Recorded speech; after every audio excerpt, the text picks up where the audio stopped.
disciplīna ir lielākais, kas var būt, jo disciplīna tev audzina uz nākotni. Pirmajā reizē vienmēr būs ļoti traki. Tu viņam samisēsies, sapratīs, bet mēs esam cilvēki, un tas gan ir jāsaprot. Nevar darīt to aplamu, tādējādi tu netiks pie savu mērķi.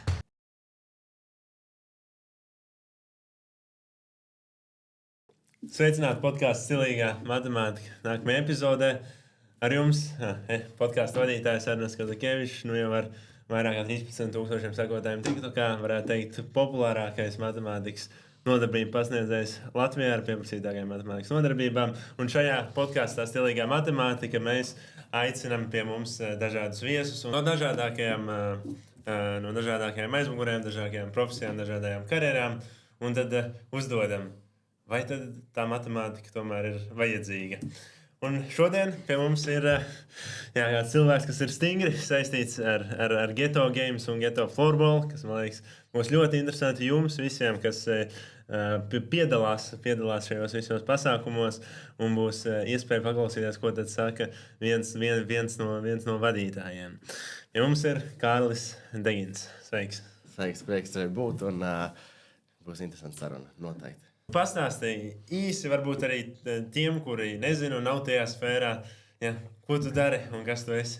Jā, teiksim tā, īsumā es esmu Geto Floorball līderis, un es atbildu pilnībā par visu Geto Floorball norisi, par pasākumu vadīšanu, par pasākumiem un pārņemu visu, teiksim tā, stafetīti no iepriekšējiem gadiem, ko visi darījuši Geto Floorball ziņā, un vadu un taisu pasākums kā labāks nekā jebkad. Kā tu vispār tu nonāci tajā vietā? Tā kā nezinu, nevar iedomāties, 12 gados tu jau teici, tas, kas es gribu būt, tā profesija, kuras gribu būt, es gribu būt Geto Floorball vadītājs. Kā tu nonāci līdz tam? Pa lielam, teiksim tā, es visu laiku esmu bijis tādā mārketinga sfērās, un pats Getiņā es esmu spēlējis tā kā floorballā jau, es pat negribu samelnot 12 vai otrās sezonas, kad Geto Floorball ir iznācis. Kaut kā es sanācu, ka es pats esmu spēlējis, un jūtu vienmēr, ka mainās cilvēki, mainās viss, un tad vienu gadu bija tas, ka es ar Antonu satikos, kas ir Geto Floorball līderis, Geto futbola līderis, un vēl vispār Getiņa tāds arī līderis, un mēs satikāmies, parunājām, sapratām to, kas šogad nav, kas pagājušo sezonu nav, kas organizē. Tad jau mēs izdomājām to, ka ņemot manu pieredzi, kas es pats spēlējis, un ņemot manu darba pieredzi, mārketings un citas sfēras, kad es varētu būt labs fits, teiksim tā, šī pozīcijai. Tāpēc tā arī īsumā, neņemot visus garos, tā arī sākās, kad es sāku vadīt Geto Floorball, un pa lielam es arī gribu vadīt viņu arī nākotnē. Stilīgi. Es domāju, ka daudzi skolēni, kas skatās šo, viņiem arī viņi skatās to visu, vadītājs. Es arī gribu būt slavens, arī gribu būt vairāk cilvēku priekšā. Kā tad izskatās tā ikdiena, kā tad izskatās tā aizmugure, ko varbūt kāds skatītājs no malas neredz. Šeit ir tā, ka mēs pat piedāvājam, lai vispār saprastu skatītāji vai tie paši jaunie projekti. Mēs piedāvājam visādus projektiņus jau pirms sagatavošanas darbiem visiem jauniešiem. Mums ir speciāli pat sanāk, ja sezona sākas mājā, mums jau aprīlī, jau pirms visa jau notiek jau sagatavošanās, mēs saucam iekšā, teiksim tā, mums ir Geto jaunieši speciāli visi konti, un ir cilvēki, kas tikai ar to strādā, un tādējādi sniedz jums, kas grib, var nākt, censties parādīt un saprast, kas ir vispār pasākumu vadīšana, kas ir nepieciešams, un tādējādi jau var saprast, ko es tālāk darīšu, un tas nozīmē, tev ir visa sponsorēšana. Tu meklē sponsors, meklē vispār, lai pasākums notiktu, jo, kā mēs zinām, teiksim tā, pasākums nenotiek to, ka tev sponsori iedod naudu, pašvaldība iedod naudu, viss tais pasākums. Nē, tur ir tik daudz lietas, kas ir jāizdara pirms, visa tehnika jāiegādājas, un tur tev ir jānoskaņo viss, jādabūja, teiksim tā, sāksim ar loģistiku, tev vispār ir jātiek uz kādu pasākumu. Tas nozīmē, tev ir jārunā ar pašvaldībām, jātiek pie viņiem. Ko tas nozīmē? Tev jātiekās pašvaldībām, jāsaprot, vai tu vispār drīksti tur rīkot, jāstāsta citus faktorus, kas ir citi pasākumi vai citas lietas, kas varētu ietekmēt tev. Pēc tam iet saskaņošana cilvēkiem, sociālos tīklos, likšana, meklēšana komanda, kas ir šeit jaunie visi, kuri klausās, jūs varat būt, un mēs esam tikai par, un ņemam tieši visu klāt Geto akadēmiju, kas mums ir, un pēc tam iet pasākumu vadīšana, salikšana, visu, un pats par mikrofonu runāšanu ir bailīga. Vienmēr, gandrīz pirms katra pasākuma, pirms es sāku pašu sarunu vai vispār sāku pasākumu, es 3 reizes uzsveru par mikrofonu.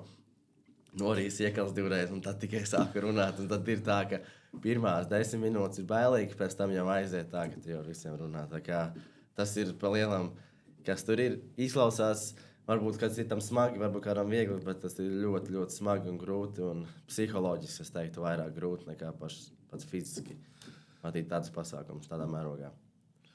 Bet, skatoties uz to, kas nāk tā kā uz to rezultātu, ir tā vērts? Uz rezultātu ir tā vērts. Pēc tam ir fināla pasākums, superfināla tematikas, un ko tu iegūsti cilvēkus, draugus, tu jaunus satiec, un to nevar ielikt nekur. Man tas saka, un arī, lai vai šī vasaras vispār, es pat uz pludmali nebiju šovasar aizgājis. Neviena reize nebija laika, bet tas, ko es iegūstu, es iemainītu visu, lai būtu atpakaļ tur un vadītu tos pasākumus visiem jauniešiem. Redzēt tās sejas, ka viņi uzvar. Tu vari darīt, ko gribi, bet par naudu tu nenopirksi tādu laimi, kāda viņiem ir spēlēju getiņā. Uzvaras garš pats saldāk. Vienmēr, jā. Tad vienmēr apbrīnām skatīties, kad sportisti, jā, tīpaši sportisti, ka tāds, jā, mēs pieredzējām mūsu triumfu hokejā, jā, un tur jau viss, jā, tur asaras tāka, un viss, un, jā, Geto viņam diezgan līdzīgi. Un, jā, tu minēji par lielo satraukumu rekā. Varbūt daudziem liekas, ka viņš jau dzimis, jā, vadītājs, jā, rekā aizkadrā. Jā, tāpat pirms kādu reizi viņš jāsagatavojās. Varbūt mēs varētu pārnest, teiksim, kādi būtu pāris ieteikumi jauniešiem, kad ir tas atbildīgais moments, vai, teiksim, kāda prezentācija skolā jāsaka tur klases priekšā, vai viņam kaut kāds gods uzstāties kaut kādā Ziemassvētku pasākumā, vai tīri stress pirms kontrola darba, kā tad ir galā ar to stresu, lai tu vari performēt tieši tajā brīdī, kad vajag. Es teiktu, tā galā ar stresu tiek tikai ar pieredzi. Tas nozīmē, jāsaprot to, ka tā ir pirmā reize, vai otrā, vai trešā reize, tāpat tās tu mācies. Un katru reizi tu mācies, tas pats, ja ir kontrola darbs, teiksim, tā tu sākumā pastreso, pēc tam tu aizēji, tad jau viss ir dabiski. Vienmēr jau būs stress. Tu vari darīt, ko tu gribi, tas pats arī profesionālā sportā. Tev visu laiku ir stress. Pirms katra pirmā spēle, pirmā svilpa, sākās svilpa, tad jau tas pats. Mums arī tikko bija Harijs Ozoliņš pie mums intervijā. Viņš tas pats, viņš par Veinu Greski spēlēja kopā pret viņu. Viņš tas pats teica, pirms pirmā svilpa, tu nostājies pret viņu, tev ir milzīgs stress, tur vienkārši saproti, ko tu esi. Nospēlēt, tad jau tu saproti, tie paši cilvēki, kas mēs esam. Tas pats arī pa pasākumiem. Tu ej kaut kur uzstāties vai dari, ko gribi. Pirmajā reizē vienmēr būs ļoti traki. Tu gan jau samisēsies, sapratīs, bet mēs esam cilvēki, un tas gan ir jāsaprot, ka mēs esam tikai cilvēki. Mēs neesam nekādi roboti iezombēti, ka mēs varam izdarīt visu bez kļūdām. Jā, tas bija ļoti, ļoti vērtīgi pateikt, jā, ka jārēķinās tas, jā, ka stress būs, jā, un ar to samierināties un jau gaidīt viņu, un ka tas tieši ir normāli. Jā, ka tas, jā, un par to, ka jā, tur tā kā galvenais ir sākt, jā, galvenais ir sākt, un tad jau jā, viss aiziet. Jā, tas ir ļoti labs stāsts ar Veinu Greski. Man bija pašam pieredze, kad es dabūju uzspēlēt pēdējā sezonā Latvijas virslīgā. Ja es tur spēlēju, man tur uzbrukumā Gins Meija, ja, un tad mani nomaina Krišjāns Reidliks. Un tāds, ja, no sākuma it kā, tikai ekrānā, kas tie tādi ir, ja, bet tā, kad trenējoties viņam kopā, tie paši vien cilvēki ir, ja, un ar viņiem var runāt, komunicēt, un nav tā, ka ceļos jākrīt un jālūdz autogrāfs. Ja. Jā, droši vien tu tā uzminēji, ka plānošana, algoritmi, nauda un tas viss, droši vien, ka matemātika ir diezgan liela daļa no tavas dzīves. Ja. Jā, matemātika ir liela, jā, teiksim tā, tur ir viss skaitļošana, tur tas pats, lai pasākums notiktu, tev ir jāizrēķina viss, plusi un mīnus, kas tev var sanākt, vai tev beigās, kā vienmēr, tu gribi kaut ko nopelnīt, teiksim tā, lai mēs visi saprastu, pasākums nevar notikties bez peļņas, ja ir bez peļņas, tas nozīmē to, ka cik ilgi pasākums var būt. Tas ir primārais. Otrais, tu saproti to, ka jo lielāka tev summa, jo lielāka tev līdzekļi, tur uztaisīt lielāku pasākumu, lielāka pēc tam par tevi ir atdeve. Labi, bet ņemot vērā to, kas vispār notiek pasaulē un vispār ar citiem pasākumu vadītājiem, kas parunājas, viņi saka to, ka tev ir bišķiņ mazāk nauda, pasākums sanāk labāk, jo tev ir lielāka radošuma iespēja. Tā, ka tu saproti to, ka tev ir minimāli līdzekļi, un tev ir jāuztais šis, un tad tu domā, kā no šī dabūt to. Ja tev ir šāda summa, tu uztais to pašu, teiksim tā, ar to pašiem līdzekļiem. Bet jā, tāpēc arī tas pats, kāpēc mēs iespringstam arī uz visiem sponsorēšiem, kas mums palīdz, mēs vienmēr esam pateicīgi visiem mūsu sponsoriem, jo tas pats mazai katra X summa palīdz uztaisīt kaut ko ļoti skaistu priekš pašiem jauniešiem. Nosponsorēt viņiem kaut ko, kas viņiem paliks atmiņā uz visu vasaru. Jā, viena liela problēma risināšana. Tas pats ir tas, kas likās, ko tur es tur rēķinu uzdevumu skolā. Ja. Tad tā kā reālajā dzīvē atnāca, un tur visu laiku jārisina problēmas, tīpaši tādam kā vadītājam un mazliet tā kā uzņēmējiem. Kas var ir Geto, tas galvenais ienākuma avots, tie ir sponsori? Sponsori, jā, noteikti pašvaldība nedod tik lielu finansējumu kā sponsori. Pa lielam viss Latvijā balstās tikai sponsoriem. Teiksim tā, jo sponsori nodrošina lielu daļu, tad loģiski mums ir dalības maksas, kas nodrošina, bet dalības maksas nenosādz gandrīz, ja mēs sakam, gandrīz neko. Tādā ziņā dalības maksas ir vienkārši primārais, lai tu piedalītos, un arī, samaksāja par dalības maksu, tev ir tāds arī liela atbildība, to, ka tev ir jāspēlē, un tas pats arī paliek. Arī samaksājot licences, ko mēs arī dodam. Cilvēkam gribās vairāk piedalīties posmos, jo viņš ir samaksājis licenci, viņš jūtas piederoši, viņam arī jāizbrauc. Tas ir mūsu tāds mazais, ko mēs vēlamies no mūsu sportistiem. Lai viņi vienkārši brauc un labāk, lai viņi nesēž mājās, vai neiet apkārt, lai viņi atbrauc vienu dienu nedēļā, vasarā un pasporto.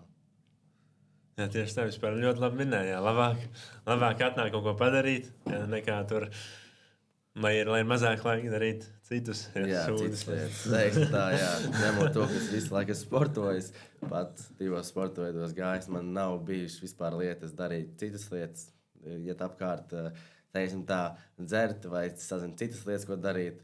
Un tādā ziņā, ka jo vairāk es privatizēju savu laiku labām lietām, pēc tam es arī jūtu to, ka es esmu bišķiņ citādāks palicis. Un esmu priecīgs, ka man bija mazāk laiks jaunībā, teiksim tā, es joprojām jauns, bet tādā ziņā skolas laikos man bija mazāk laiks darīt blēņas, teiksim tā.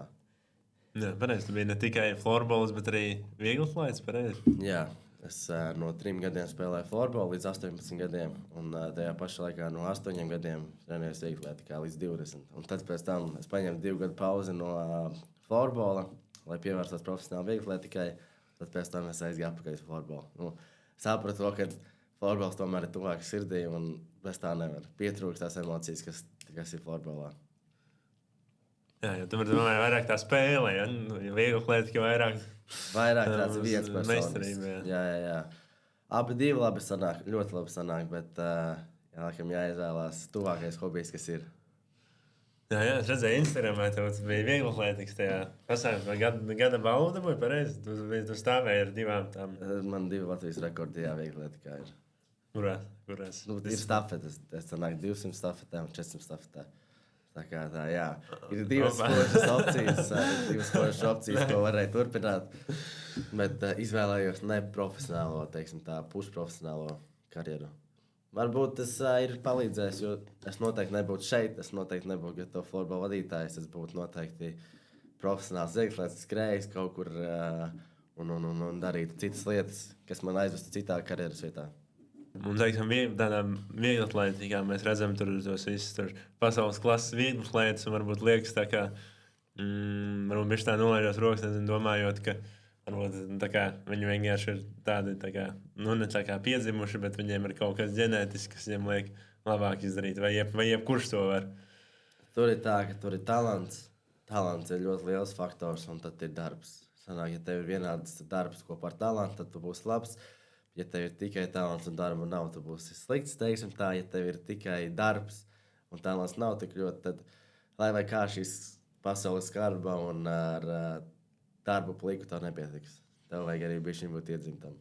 Tāpēc arī viņi ir augstklases sportisti, kur viņiem ir viss sagājis, viss sliedītājs, ka viņi ir tur, kur viņi ir. Jo viņi ir privatizējuši visu savu laiku tikai tam. Jā, cik neskaitām pētījumu, kā Usains Bolts ir tieši tā kā piedzimis skriešanai, ja, un viņam tas ķermenis tā izveidojies, ja, ka viņš ir tā kā perfekti, tā kā tieši.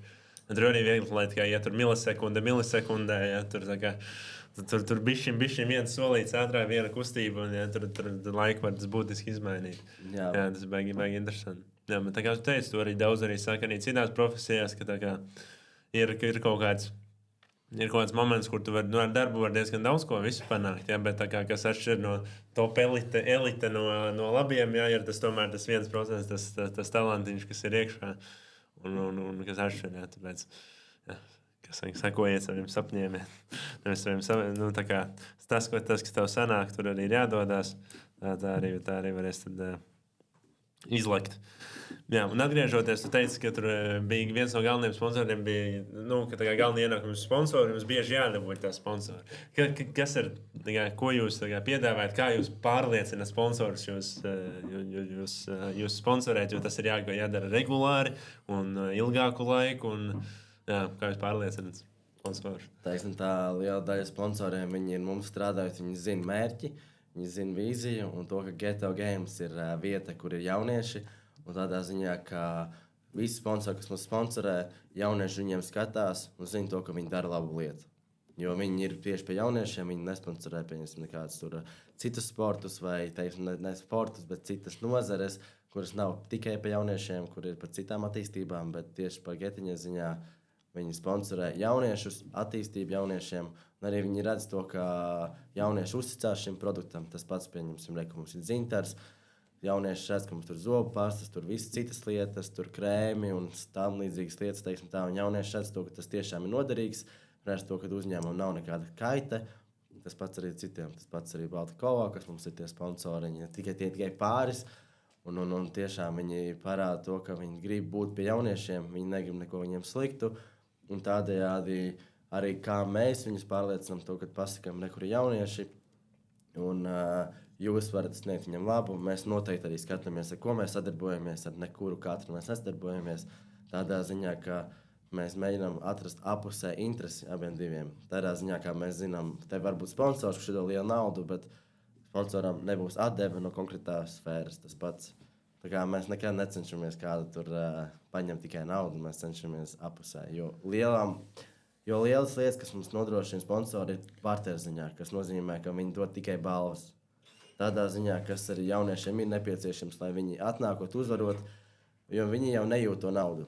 Tā tie jaunieši, viņi jūt tās balvas, teiksim tā, un ka viņi atnāk ar pilniem groziem no maksimumas, tur no visa, ka viņi nevar aiziet prom. Tas viņiem ir tas, kas viņiem ir. Un, lai to dabūtu, mums iztērēt naudu uz to, bet ja sponsors var iedot tikai barteru veidā produktu, tas vispār ir mums unikāli. Tā kā, ja kāds klausās no sponsoriem, tad mēs vienmēr esam atvērti un izdomāsim visas interesantas pieejas.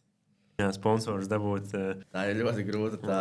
Tas ir, teiksim, tur ir gads, tev noteikti strādāšanā, un tik un tā tu neatrodi to sponsoru, un tu meklē nākamo. Un vienu brīdi, ja tu tici savai vīzijai, ja tu tici savai mērķim, tad arī noteikti atradīsies kāds sponsors, vai atradīsies kāds, kurš tiešām ticēs tev arī. Jo vienmēr ir ticētāji, teiksim tā, un būs kāds cits, kuram tajā gadā negāja labi, bet citā gadā ir labi iet, un tad viņš pastīsies, un es tiešām gribu būt.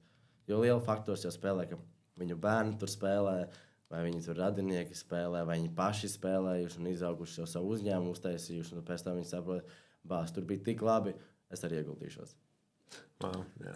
Es biju pilnīgi pazudis ar vārdiem, bet tas, ko es gribēju teikt, ka tagad droši vien prasa baigi lielo drosmi pateikt nē, ja, sponsoram, ja, tikai tāpēc, ka nesadara un nav īsti tas sponsors, kur gribētos, lai viņš sponsorā Geto Games. Pateikt nē naudai, tas droši vien ir grūti. Jā, tas ir ļoti grūti, bet ja tu redzi to vīziju, kā jau minēju, tad tu arī saproti, kāpēc to dari un kāpēc mēs sadarbojamies tikai ar uzņēmumiem, kas ir par jauniešiem un par vispār par skaistu dabu, teiksim tā. Jā. Tāpēc vienu brīdi arī runājām par to plānošanu. Visi mēs sasaistījām arī ar matemātiku. Pastāst, kā tev gāja skolā?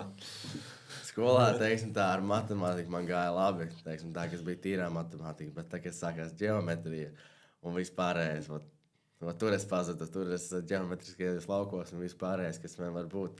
Tas man nepatīk, bet tagad bija skaitļošana, kas man arī ļoti palīdz visās darba vietās un manā domāšanā, to, ka matemātika kā aprēķināt, saprast, vai vispār ir jēga čakarēties par to summu. Teiksim tā, kā piemērs, tev ir summa kaut kāda, tas viss laiks, ko tu pavadīsi, viņi iegūstot laiks, ko tu izdarīsi, pēc tam, kad būs tēriņa konkrētai pozīcijai, tu saproti to, ka labāk varbūt ir neiesaistīties tur un izmantot savas, teiksim tā, spējas, zināšanas, domāšanu citā lietā, kas tev iegūst lielāku peļņu, teiksim tā, vai vispār, kur tu vari iegūt zināšanas.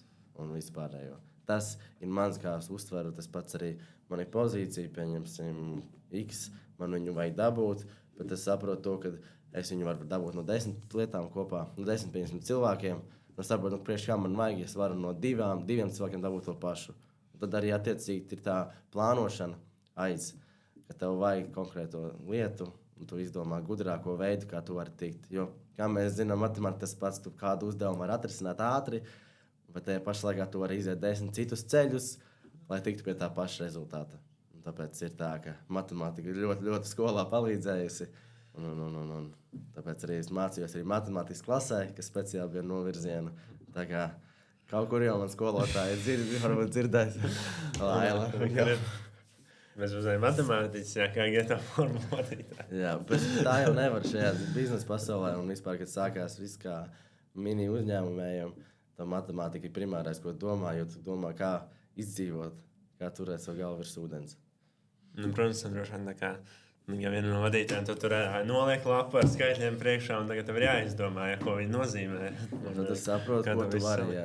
Jo tu saproti, tev ir viens tos budžets, kas tev ir, un tu saproti to, ka tev fiziski nevar pārēt pāri budžetam, jo nav vienkārši finanses. Tu attiecīgi jāsāk uzreiz plānot, kā šis izstās, šī matemātika izstās īstajā dzīvē, sāc plānot, cik daudz pasākums var uztaisīt, cik tālu tu vari aizbraukt, cik tev būs nepieciešami tie paši krekli. Un visi jau nezina, ka tie paši krekli, kas liekas, kas tur ir, visi jau maksā naudu. Tas pats arī cilvēki, kas tev tur ir pieņemsim, video filmētāji, tur montētāji, tur, kas vada.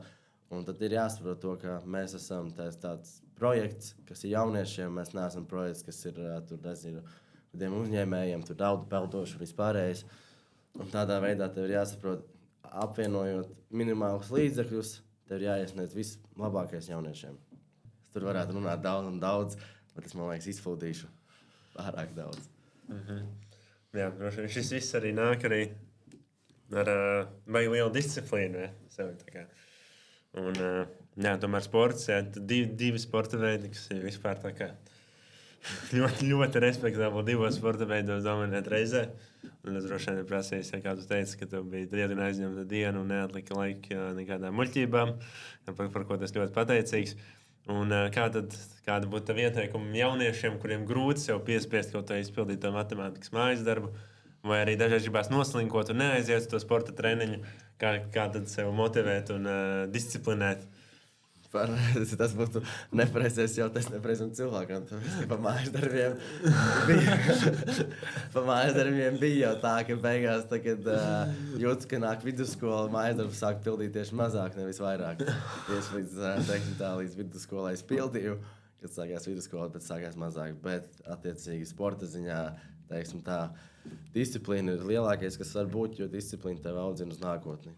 Jo es teiktu, ka bez savas disciplīnas es nebūtu tas, kurš esmu, nebūtu ar savu domāšanu, teiksim tā, jo, kā mēs zinām, ka jauniešu prāts un vispār prāts attīstās visu laiku, bet maksimāli viņš attīstās, teiksim tā, skolas periodā, līdz kādai vidusskolai, 9. klasē, teiksim tā, attīstās, un ja tu līdz tam brīdim neesi disciplīna, tev nav bijis no vecākiem vai no sporta kā treneris, tev nav bijis liela disciplīna, tas nozīmē to, ka tu izaugs uz nākotni ar mazu disciplīnu. Tas arī attiecīgi būs arī viss darba vietās, kā mēs zinām, ka jaunieši, kas šobrīd nāk, viņi negrib strādāt, negrib neko darīt, un tad tu pēc tam, ja tu apskaties viņa, pieņemsim, biogrāfisko vispār visu, tu vari saprast to, ka viņš nav sportojis, viņš nav darījis to, un tādējādi saprot jau uzņēmēji arī to, ka tev cilvēks nesporto, kāpēc arī uzņēmēji prasa, ko tu dari, kāds tev hobijs, jo viņi jau redz, ja cilvēks dara daudz, viņš zina to, ka viņš būs tiešām kārtīgs un varēs izdarīt. Tas pats arī, ko es varētu ieteikt sportistiem, labāk ir bišķiņ sevi piespiest, jo tāpatās mēs zinām, ka beigās, kad tu izdari, aizēji uz treniņu vai aizies sacensībām, visu izdari kārtīgi, pēc tam tevi bauda pa treniņu. Jo pirms treniņa negribās celties, ir tīpaši ziemas periodā, negribās iet ārā no mājām, bet, kad beidzās treniņš, tad tāds, labi, kas to izdarīja. Tas arī ir tas pats arī kontroldarbos. Tu izmācies kārtīgi, tu mācies visu mājas darbus, un pēc tam tu uzrakst kontroldarbu, es dabūju vismaz 8, nevis 4, kā pārējie draugi tur sēž pāc. Tas arī atspoguļojās tavs viss darbs, ir tā disciplīna, un beigās jau ir galvenais rezultāts. Un kā tu tiec pie viņa, tas pats, kā lai es saucam. Tu teici, ka tu esi sācis sačot mājas darbiem vidusskolā, bet kā tu tad nepildot mājas darbus tāpat? Es nezinu, cik labi mācījies vidusskolā. Man paveicās to, ka man ir tāds prāts domāšanas loģikas ziņā. to, ka es visu domāju loģiku. Bet tagad sākās kāds, kur tev ir jāzina kaut kādas formulas vai teksti vai kaut kas, tad sākās lielākās problēmas. Bet tādā ziņā, jo viss jau šajā pasaulē ir uz loģiku. Nekas jau nav vienkārši tāpatās. Tas pats arī visur darba vietā un tas pats arī matemātikā. Tev ir, kur tu vari tikt, ja tur loģika, tu izkārto to, ka tev šādi ir jāizdara, un tur ir tiks pie viņa. Tu nevari darīt kaut ko aplamu, tādējādi tu netiks pie savu mērķi. Jā, tātad tas veids, kā saglabāt labu akadēmisko līmeni, nepildīt mājas darbus, ir implementēt smagu loģisko domāšanu. Jā, bet tāpēc ir tā, ka es izmantoju, teiksim, tā savu laiku citās lietās, teiksim, tajā pašā sportā, 2 sporta veidos, plus vēl strādāju tajā skolas laikā. Tā kā es darīju daudz lietas, un tas man arī nodrošināja to, ka visu laiku man smadzenes ir darbībā. Jo man sanās to, ka skolas periodā man bija nedēļā kādi 7, 8 vai 9 treniņi. Tur iekļāvās varžu zāles, basēni, florbola treniņš, vieglatlētikas treniņš, vēl plusā darbiņš pa vidu, un vēl plusā tev ir spēles, sacensības un skola kā primārais. Un tad tev jāatrod laiks taviem draugiem, aktivitātēm. Un vēl tam paliek laiks. Tam arī paliek laiks. Tāpēc man arī palīdzēs tā visa loģistika, plānošana un darbs. Tas, kā man ir bijis tā, ka man neko visu saplānot, kur tikt, kā tikt. Un tagad man diezgan vienkārši visiem pārējiem darbiem ir. Jā, un jūs jaunieši sakat, ja, ka jums nav laika nekam. Cik daudz var iespējas. Divas sporta veidus dominēt un vēl strādāt, un vēl būt skolā, un vēl mācīties labi. Un tas viss kopā. Vai mēs tur arī nevarētu redzēt, novērot kaut kādu sakritību, ja, teiksim, skatoties arī uz manu to gājumu. Es arī vienmēr esmu mazliet būt profesionāli spēlējis hokeju, ja, un tur un mācījies vēl pirmajā ģimnāzijā, ja tur tā kā ir skola, hokejs mācības gulēt, ja, pa lielam. Un tā kā, vai tas iemesls, kāpēc tu esi spējīgs tā kā mācīties efektīvi pēc tāda mājas darba pildīšanas, tāpat spēja labi mācīties arī nāca no tā, ka tev arī bija dažādas citas aktivitātes, kurā tu attīstīji savu prātu. Vai mēs varam novērot kādu sakritību? Es domāju, ka noteikti, jā. Tāpēc, ka katrā veidā, kur tu ej, katru lietu, ko tu jaunu dari, tev smadzenes strādā un kaut kādi iegūst zināšanas. Un tas arī palīdz to domāšanu, kas nāk loģiskā domāšana, vispār domāšana. Un katrā vietā jau tāpat ejot kaut kur, tu satiec jaunus cilvēkus, jaunas lietas, kaut kādas jaunas tev problēmas. Un tu tiec ar to galā, un pēc tam tu jau viņus implementē, kā jau tu teici, kaut kur citur iekšā. Tas pats ir mājas darbs, tas pats kontroldarbs, tas pats tajās vietās. Jā, galvenais kustināt smadzenes, tīpaši tajā jaunības periodā. Ja. Un tad pieņem tos pareizos lēmumus, lai, kad ir līdz 18 gadiem, tās visas pareizās īpašības ir izveidojušās, un tad varbūt, jā, kas bija vispār ideāli, ko pateici, jā, par tiem. Ļoti vērtīga informācija par tiem uzņēmējiem, ja, ka kad viņi pieņem tev darbā, viņi pajautā, ko tu esi darījis. Un, ja tev vienīgi atbild ir, jā, es mācījos, jā, jā. Un ja vēl parādās tās lapas, ja netika veiksmīgs, ja tas rezultāts mācībās, un tu pasaki, ka vienīgais, ko darīji, kad mācījies, ja tad rodās konkrēts priekšstats, tad vismaz, ja jau tās mācības neietik ļoti, tad varbūt jāmēģina attīstīt sev arī citās jomās, ja kaut kā savādāk jāatbūt pieredzi, jo darba tirgus nepaliek vieglāks, ja, ar mūsu situāciju. Mēs tā jau esam maz, un ja mēs vēl neko nedarīsim, tad tiešām mums ies visu uz leju. Un tāpēc arī ir tā, ka uzņēmēji grib sev labus darbiniekus, labas lietas, bet nav kas nāk strādāt, teiksim tā. Jā, bet tas, ka nav nāk strādāt, kur ir milzīgas iespējas nākamajiem jauniešiem, ja tas, kurš bišķi vairāk ieliek to darbu, bišķi vairāk paspārdā, bišķi vairāk sev pierāda. Viss durvis ir vaļā, visur vajag tādus spējīgus jauniešus, kā es redzu, tīpaši, kur vadītāji iet runē, un ko viņš meklē, ko meklē tajos cilvēkos, kuri nāk, un tie visi jaunieši ir darboties sfērās, un tad būt tajos augstajos amatos un darīt, vajag tāds cilvēks reāls trūkums priekš viņiem, un atliek tikai bišķi pacensties, un brīnumi notiek. Tā kā reiz runājot par darba tirgu, aktuāls mums ir mākslīgais intelekts, kas ir ienācis iekšā. Vai tu esi redzējis tā ietekmi jūsu darbošanās sfērā? Teiksim tā, es noteikti redzu viņu ietekmi, pieņemsim, ja mums jādarbojas ar ārzemju, teiksim tā, klientiem vai vispār ar ārzemju cilvēkiem. To, ka tas ChatGPT, kā teiksim tā, viņš palīdz uzrakstīt, sakombinēt labāku vēstuli, un arī tas pats laika ziņā, tev pavadās mazāk laiks tieši tajā lietā. Tas, kā tu uzrakstot savu domu, viņš jau saliek kopā, un tev attiecīgi ir laiks citām lietām. Tas, teiksim tā, ko es ieteiktu, kā es redzu to visu AI izmantošanu, to, ka ir jāmācās, bet mācīties bez viņa, un pēc tam, kad tev vajag palīdzību vai izdarīt kaut ko ātrāk, tad tu viņu izmanto tikai pieslēdz klāt. Tas pats arī mēs darbā implementējam viņu noteikti visādām tām pašām idejām, ražošanām, jo kā mēs cilvēki, mēs zinām kaut ko, idejas jau ir, bet ja tu gribi ātrāk, tev ir deadlines, teiksim tā, termiņš iet uz beigām, tev vajag. Arī sauc savu draugu palīgā un viņi izmanto. Jā, to arī vairāk ir teikuši, arī skolotāji, jā, ka viņš ir ļoti labs asistents, jā, bet ne darba darītājs. Un ka līdzīgi kā ar kalkulātoru mēs iemācāmies rēķināt, un kalkulators vienkārši pātrina to procesu, ko mēs darām, bet neobligāti aizvieto. Un, vai tu kā tas, kurš pieņem cilvēks, redz, kā mākslīgais intelekts varētu aizvietot profesijas nākotnē un ka būtu arī cilvēki, kuri palikt bez darba? Es domāju, jā, jau noteikti cilvēki palikuši daudzi bez darbiem.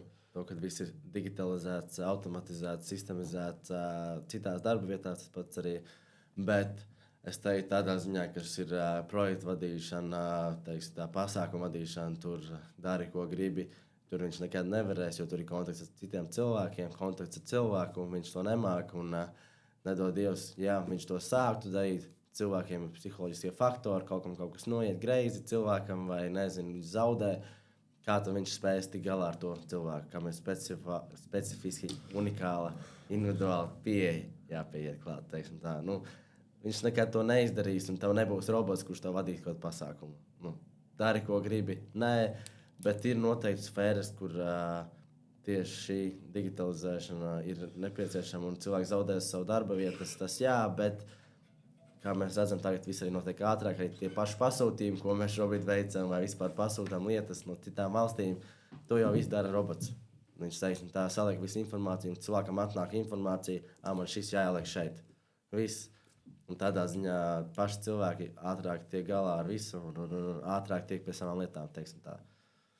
Jā. Ko tu ieteiktu jaunietim, kurš tagad varbūt baidās bišķiņā, ka viņš izaugs un viņa aizvietos mākslīgais intelekts? Ko viņam darīt tagad, lai viņu nākotnē neaizvietotu? Viens varētu viņš meklēt tādu sfēru, kur viņš netiek aizskarts un aizstāties. Pieņemsim, tas pats ir programmēšana, bet tagad mēs jau zinām, visi programmētāji arī izmanto jau viņu, jo programmēšanas valodu viņi jau pazīst ideāli. Tas nozīmē, ka, ja tu gribi iet uz programmēšanu, tev ir jāsaprot to, ka tevi var aizvietot, vienā brīdī ir aizvietos, bet ja tu ej citās sfērās, kas ir filmēšana, fočēšana, tur kino un vēl varētu saukt pārdošana un vispārējais, tur neestās. Tur ir visas vietas brīvas, un tāpēc ir tā, ka jau ejot uz augstskolu un līdz 12. klasē, tev ir jāizdomā, ko tu darīsi, un ja tu to zini, tad vienkārši ej uz savu mērķi un tiecies uz to. Jā, tā skaidrs, ko darīt jauniešiem, lai tā tad neaizvieto mākslīgais intelekts, bet ko tu ieteikt jauniešiem, lai viņi uzturētu, kā saka, tādu veselīgu dzīvesveidu? Es noteikti ieteiktu jauniešiem sportot, tas ir primārais, jo bez sportošanas jaunietis neattīstās un vispār viss muskulārā un vispārējais, kas attīstās sportojot, tas ir unikāli, ko mēs varam izdarīt. Tie cilvēki, kas nesporto, teiksim tā, viņiem ir nekustīgāki, stīvāki, mazāk var izdarīt lietas, un pēc tam kaut kas notiek nākotnē, tad arī tas pats, pēkšņi māja tur ir jātaisa vai arī jāiznes kaut kas augšā, nevarēs to izdarīt cilvēki. Un arī pētījumi ir rādījuši to, ka sportiskāki cilvēki, kas sporto kaut vai vienreiz nedēļā, divreiz nedēļā, ir arī laimīgāki. Tā kā sports dara laimīgākus. Tas ir noteikti, kas ir primārais veselīgā dzīvesveidā. Jā, mums, man liekas, ka visi viņas ir teikuši, ka veselīgs dzīvesveids viens no galvenajiem faktoriem, ja, ka mēs, mums bija arī nesen mazais dakteris, kā viņš sevi sauca. Ja, un Jā, viņš teica tā paša, ka smadzenes ar ķermeni ļoti saistīts. Mēs esam bioloģisks organisms, ja mēs darbojamies vienā ķēdē. Ja ķermenis jūtas labi, tad arī smadzenes tur jūtas labi un arī darbojās. Un, ja turpretī ķermenis jūtas slikti, tad arī smadzenes jūtas slikti un mēs padomāt nevaram. Nu, labi, un tad ir tāda tēma, ko arī jāparunā. Kā tas tā sanāk, ja, ka mēs esam čempioni gan basketbolā, gan florbolā 3-3? Es domāju, to, ka Geto Games ir ielas tādu nelielu pēdu iekšā, zip savu kāju tajā sfērā, jo, kad bija tas pats florbols 3-3, tas bija tas pats getiņš, tikai pēc tam mums jau bija vieglāk pierast pie tā, jo mēs bijām spēlējuši asfalta, un pēc tam, kad tu paņem no asfalta aizēju uz no labo segumu, tad tev liekas vispār ideāli, jo tas pats mums ir notikuši turnīri 3-3 ar vācargiem jau cik gadus pirms. Tas bija pasaules čempioni un pasaules čempionāts vispār. Tā kā mums tas nelikās vispār jauns. Un tiem pašiem Zviedriem, Čehiem, Somiem, kas ir kā skaitās lielie, viņiem nācās problēmas. Viņi nezināja, kā no kurienes var mest, no kurienes kā labāk piespēles dot. Un liekas tā kā, jo viņiem tas likās jauns. Un viņi tur uzspēlē vienreiz, mums jau te Latvijā ir visādas taktikas izveidotas. Tas pats Basītī 3-3. Nu, mums te Latvijā viņš bija tik atstrādāts, es braucu uz tādiem turnīriem, lai smeltos pieredzi, idejas un vispārējo, kā labāk spēlēt. Tagad jau ir izveidojies, kā mēs skatāmies arī tas pats olimpiskajās spēlēs. Mēs skatāmies, tur jau visi viens otru sēdz, jau zina kombinācijas, jau viss tas. Pirms tam bija vienkārši atnāc, uzspēlē, un tu saproti to, ka tu vairs nevari tā uzvarēt, tu kaut ko pamaini. Un tā arī mēs latvieši esam arī izveidojuši par labāk. Tas pats arī, ko tu vēl neminēji, arī hokejā. Mēs bijām pirmie 3-3 U16.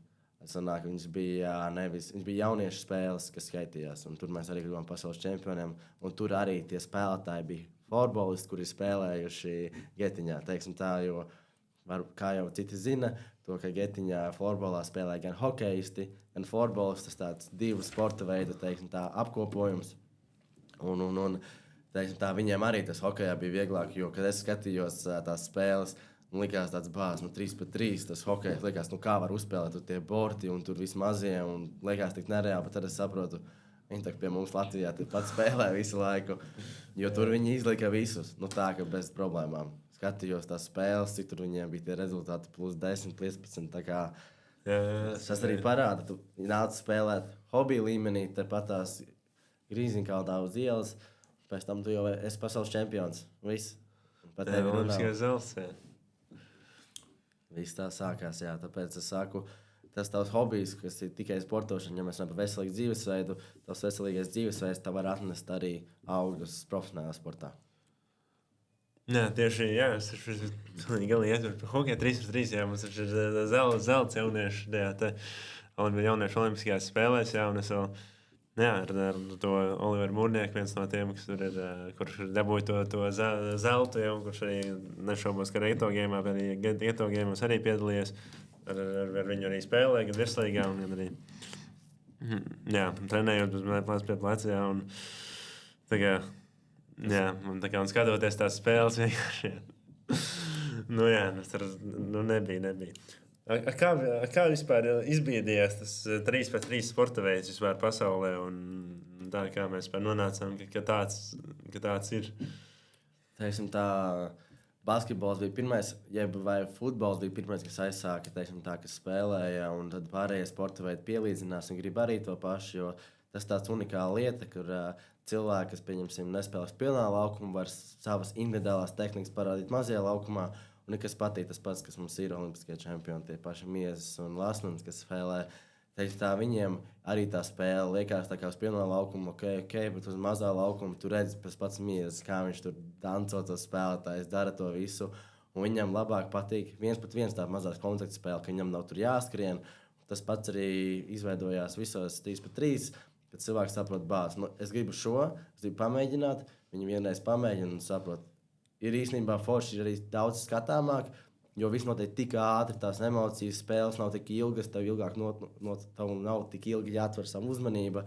Un tāpēc arī ir tā, ka tie paši Mārtiņš Laviņš un Ločmelis Tants, viņi arī spēlējuši Getiņā ir tas pats. Tur arī runā to, ka skaties, kur viņi tagad ir, viņi dodas uz savu RHL, kas viņiem ir, teiksim tā, sapņi, bet viņiem palīdz viņu rokas tehnikas, ātrās rokas, palīdz florbols uztaisīt. Un kāpēc hokejisti spēlē florbolu? Tāpēc, ka arī kaut kas interesants, kaut kas jauns, un arī viņi attīsta vispār tas, ko mēs runājam, arī attīsta citas muskuļu grupas. Un tā kā pa lielam lielākie spēlētāji, kas arī nāk, viņi spēlē sākumā tepatās Latvijā, Grīziņkalnā, un pēc tam viņi dodās pasaules vietās. Jā, skatoties, formulas ir arī ideāls veids, kā hokejistiem, jo pārsvarā hokejs, lai trenētos, viņam vajag ledu, un tur formu un visu to, un tikai tad var spēlēt. Formulas paņem nūju, un viņš var dargāt, cik ieli grib. Un kurā vietā grib, nūju bumbiņu vajag tikai. Tas ir unikāls. Jā, un tiešām skatoties uz 3x3 sporta veidus daudz ātrāks, tāpēc, ka laukums ir mazāks, visu laiku ir kontakts, un arī tie paši spēlētāji, viņi ilgāk spēlē, tad viņi jau sajūt to pretinieku, nav tik daudz jāatcerās cilvēki, un tieši tā individuālā meistarība parādās, jo ir tikai tie pāris spēlētāji, uz kuriem skatīties un kuri darbojās, un tā kā daudz, tieši tā nav.